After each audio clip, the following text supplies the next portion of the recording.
V tejto chvíli bol memoriál Adolfa a Richarda Vajsovcov rovina druhej kategórie na 1600 metrov pre dvojročné kone odštartovaný.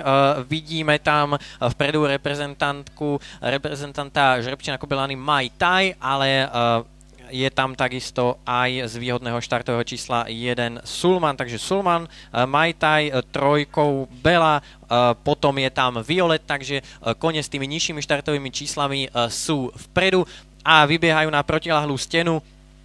A Sulman spolu s Mai Tai diktujú tempo dostihov, už sa tam za nimi vynára aj senická Brilliant, jej tréningová kolegyňa Bela, je tam takisto aj Exotic Beauty, vidíme tam v kontakte Rosegunu, Borsa Charm a Russo.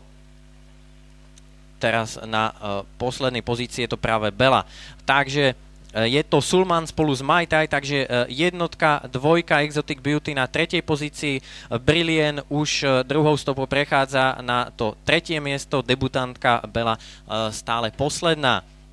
Kone sú v oblúku pod výpadovkou, do cieľa zostáva zhruba 500 metrov a stále je to dvojica Sulman a Mai Tai, Brilliant v palebnej pozícii za nimi so Zdenkom Šmidom, takže Sulman, Mai Tai privádzajú pole koní do cieľovej rovinky, Sulman, Mai Tai ešte zvonka bude útočiť Roseguna a Brilliant teraz nasadzuje k finišu, ale je to stále Sulman, ktorý má viac síl ako Mai Tai, uvidíme, či to bude stačiť aj na zvyšok, je to Sulman. Sulman sa vzdialuje svojim súperom a teraz mohutný útok ešte Brilliant, ale nebude to stačiť na víťazstvo. Sulman víťazí, Brilliant druhá, tretí Mai Tai a štvrtý Russo. Piatá zrejme Exotic Beauty.